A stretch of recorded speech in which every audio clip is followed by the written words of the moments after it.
Everyone thinks Mercedes built the best car of 2026. I think that reading is too shallow, because if you separate overall lap result from what is actually creating the lap time, there is a very real case that Ferrari has built the most impressive car on the grid.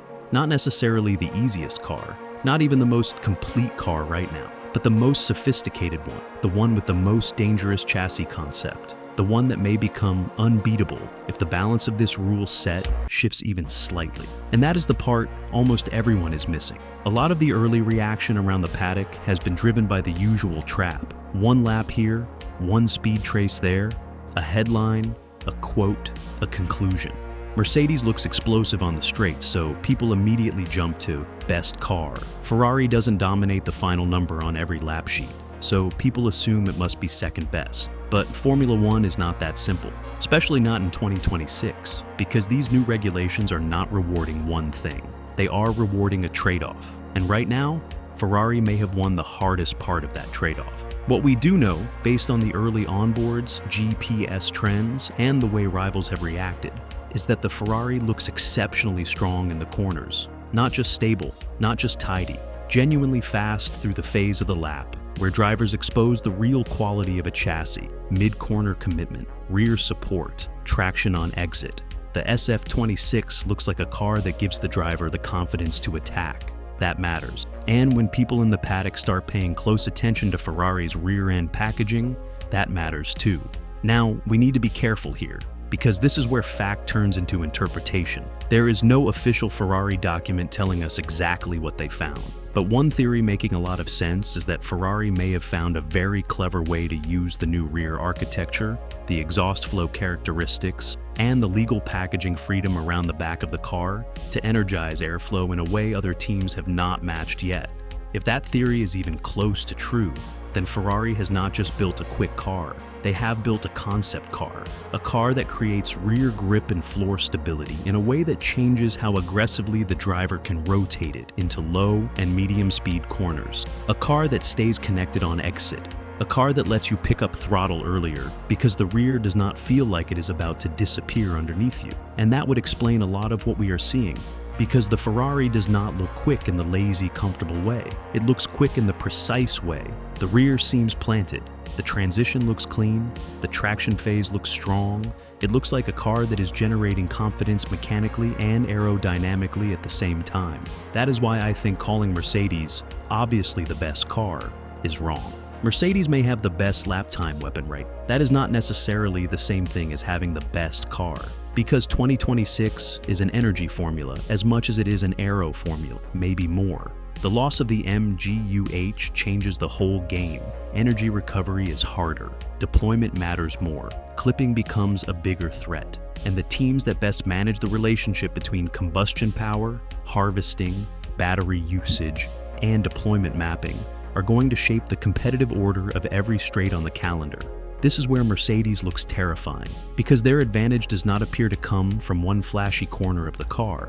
It appears to come from the most brutal part of the new rules: power unit efficiency and energy release. Put simply, the Mercedes seems able to keep deploying deep into the straight without paying the same price others are paying. That means less clipping, more sustained acceleration, more speed where it hurts. So even if Ferrari is taking time in the corners, Mercedes can erase that time, and sometimes add more, by the end of the straight. That is why the current picture is so deceptive. Ferrari may have the better chassis, Mercedes may have the better total lap solution.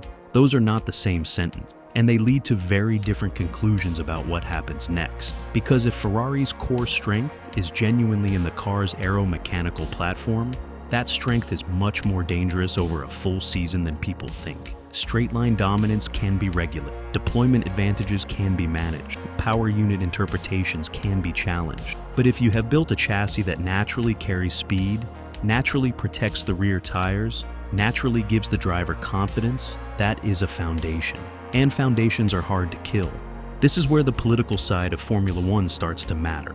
If the FIA decides this formula has leaned too far into electrical dependence, and if there is any serious move to rebalance the combustion electric split, the competitive picture can change very quickly. The same is true if any current power unit interpretation comes under technical scrutiny. I am not saying that will happen. I am saying that if it does, the team most exposed may not be Ferrari.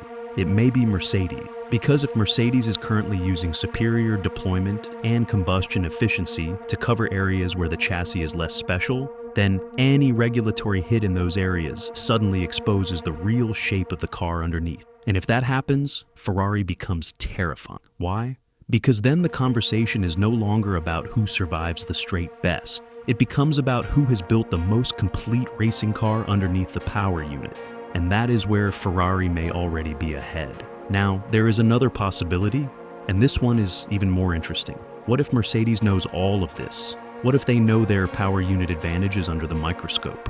What if they know that showing too much, too early, is the fastest way to trigger scrutiny? Then the smartest move would be obvious. Do not destroy the field by 1 second. Do not make yourself the story. Keep Ferrari close. Let the paddock talk about the red car in the corners. Let everyone obsess over the pretty part of the performance picture, while you quietly manage the ugly, decisive part of the lap. That would be classic Formula One.